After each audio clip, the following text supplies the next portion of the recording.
Saya mulai mengerti bagaimana cara menerapkan LOA ini ya. Cuman kadang itu saya bingung bagaimana menjelaskan apakah ini bisa diterima sama teman-teman yang baru belajar tentang LOA gitu. Sedangkan saya dulu juga awal-awal tahu ini tuh kayak bagaimana sih maksudnya, bagaimana sih, kadang saya merasa mengerti tapi ternyata belum mengerti gitu loh. Ketika kita merasa mengerti itu seolah-olah kayak ya tahu, tapi kalau Anda merasa tahu tapi ketika tidak bisa menerapkan itu berarti belum tahu gitu.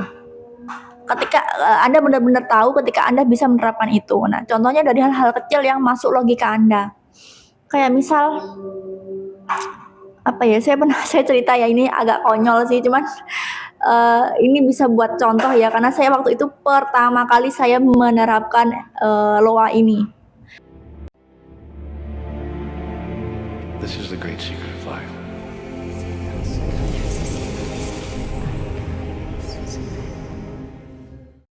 Assalamualaikum warahmatullahi wabarakatuh.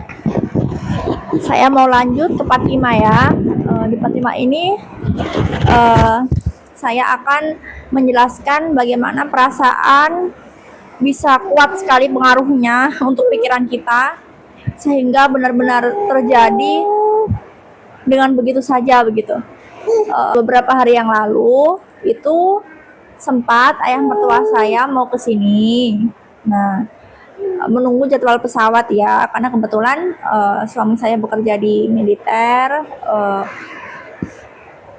di angkatan udara ya. Nah, jadi untuk jadwal pesawatnya itu tidak tentu gitu, tidak bisa dipastikan kayak gitu. Nah, ayah mertua saya mau ke sini dari Jawa mau ke Sulawesi. Nah, itu butuh waktu. Ayah mertua saya menunggu seminggu 2 minggu kayaknya ya, itu belum ada pesawat, belum ada jadwal pesawat, sampai suatu ketika ada jadwal pesawat di hari waktu Sabtu kalau nggak salah.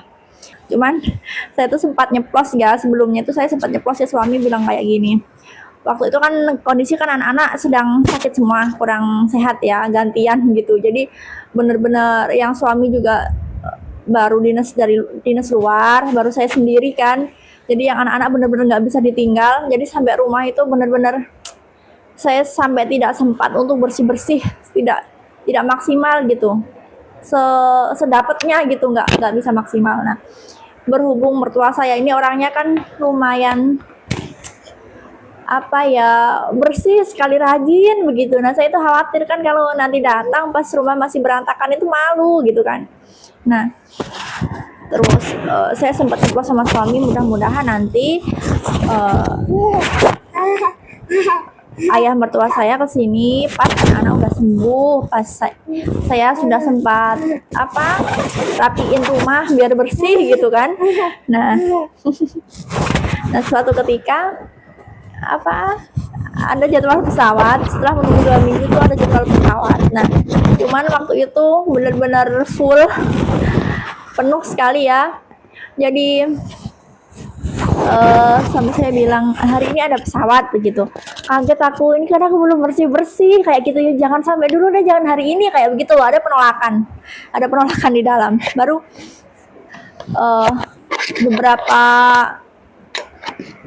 setengah jam kemudian kayaknya ya, setengah jam kemudian itu suami saya bilang, papa kayaknya nggak keangkut, bilang gitu.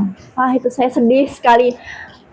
Maksudnya saya mau itu tapi kasihan juga gitu loh, papa sudah nunggu lama, terus pas ada jadwalnya malah nggak keangkut gitu. Saya jadi kayak merasa bersalah begitu. Astagfirullahaladzim, terus saya istighfar, baru saya bilang gini, ya Allah, ya Allah saya ikhlas, nggak apa-apa deh, keangkut gitu kesini nggak apa-apa gitu kan, kasihan sudah lama nunggu, ikhlas deh saya, nggak apa-apa kalau keadaannya begini adanya, nggak apa-apa, ikhlas aja. Sambil saya berprasangka baik, insya Allah mengerti gitu, kan karena begini keadaannya begitu.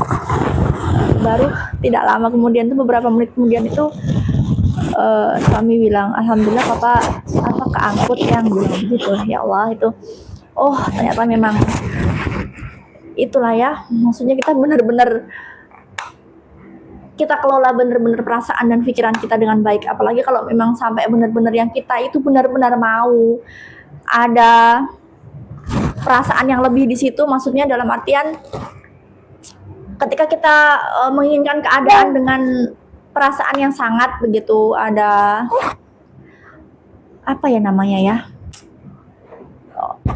kita sebut dengan cinta ya, perasaan berlebih di situ begitu ya. Nah, itu maka akan terjadi hal yang demikian begitu. Baru itulah kita bagaimana mengelola semuanya ya. Nah, alhamdulillahnya papa pas kesini tuh bener-bener yang nyampe rumah itu datang itu kan lihat, karena kan cuma ada pohon jambu itu kan jatuh-jatuh juga, itu kan sudah matang kan, banyak yang matang, jambunya jatuh-jatuh, dia datang itu langsung nyapu.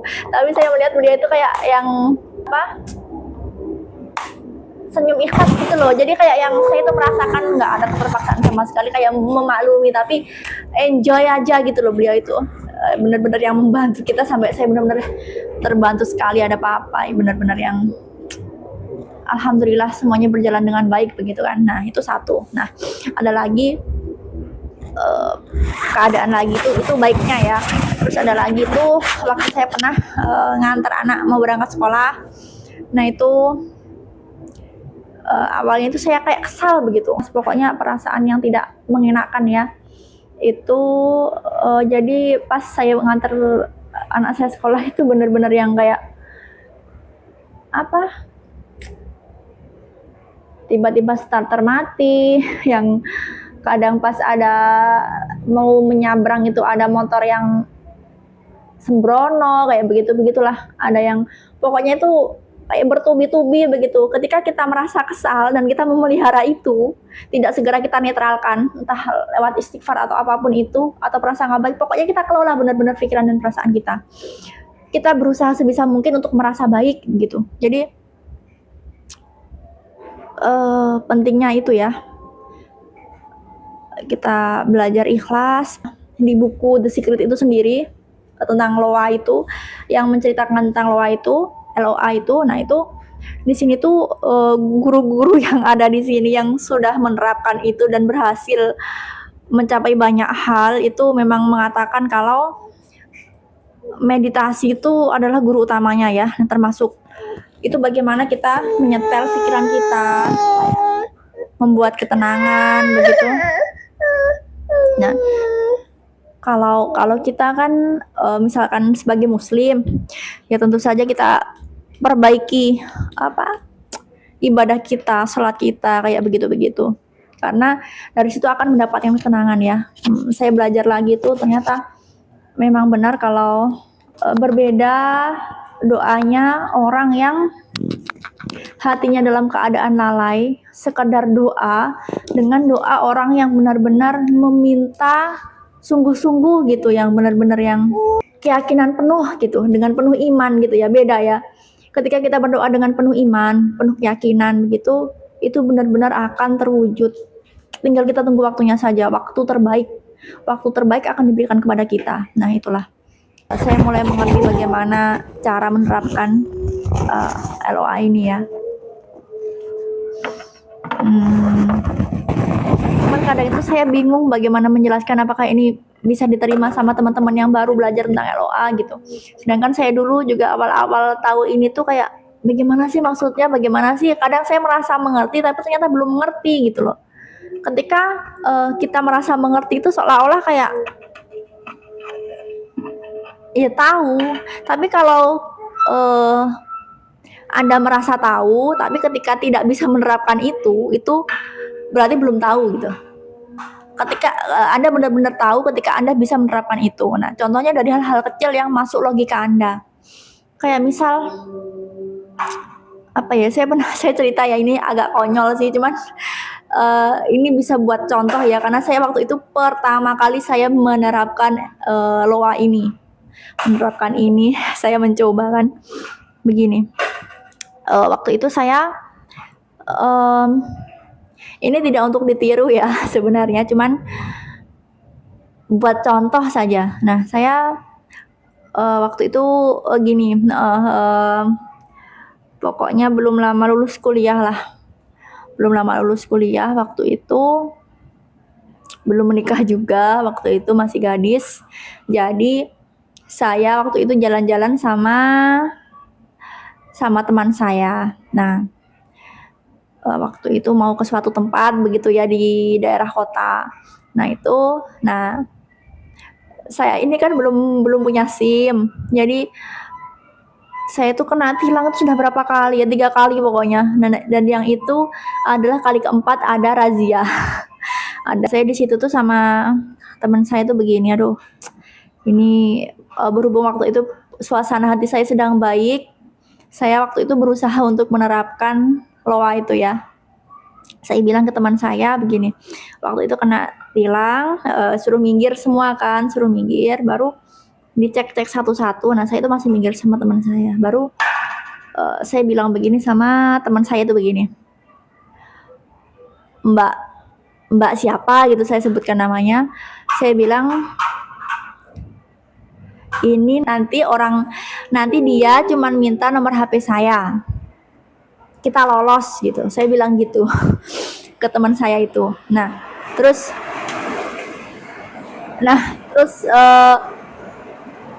itu keyakinan saya sangat penuh ya, yang yakin aja, pokoknya yakin aja, nyeplos aja gitu ke teman saya. Terus habis itu saya geser kaki saya sedikit, jalan sedikit ke samping begitu baru ada waktu itu polisi yang masih muda manggil saya, mbak sini gitu, kayak ditanya mau kemana begitu. Terus kayak lain kali apa dibawa ya, intinya begitulah. Terus itu singkat cerita minta nomor WA saya. Nah, habis itu ya itu singkat cerita terus lolos. Terus saya bilang, tuh kan beneran lolos. Itu teman saya itu kayak yang shock gitu, kok bisa gitu. Teman saya itu bener-bener yang itu pertama kali saya mencoba untuk menerapkan loa ya. Oh, dari situ saya semakin yakin, oh ternyata memang ini bener gitu loh, seril itu gitu loh. Nah, terus saya juga sempat menarik beberapa yang saya senangi seperti outfit. Saya menyukai waktu itu ada topi yang kayak ada jaring-jaringnya begitu, yang dipakai Iu di apa sih, di drakor yang judulnya apa ya, lupa ya, Hotel de Luna ya itu. Terus ada lagi Jisoo pakai juga di apa namanya, bentar sayang, di video klip adalah pokoknya. Nah, kayak gitu. Nah, itu benar-benar ada sampai diskon sampai 70% di situ. Cuman itu bukan, saya kan menariknya kan pengen yang model begitulah, bukan yang persis ya. Itu kalau yang persis itu belum masuk logika saya dengan skip uang sekian banyaknya kan, kayak masih belum masuk logika saya ya. Pokoknya serupa lah, yang kayak gitu kan, suka banget, pokoknya suka, pengen aja gitu, kayak pengen banget. Nah, itu benar-benar ada diskon, saya langsung CO lah, kayak begitulah. Dan itu sekarang sudah mau cari di mana itu susah banget, nggak ada, bener-bener yang limited edition banget. Dan saya mendapatkan dengan itu. Oke ya, anak saya nangis, nanti lagi disambung lagi ya. Oke, assalamualaikum.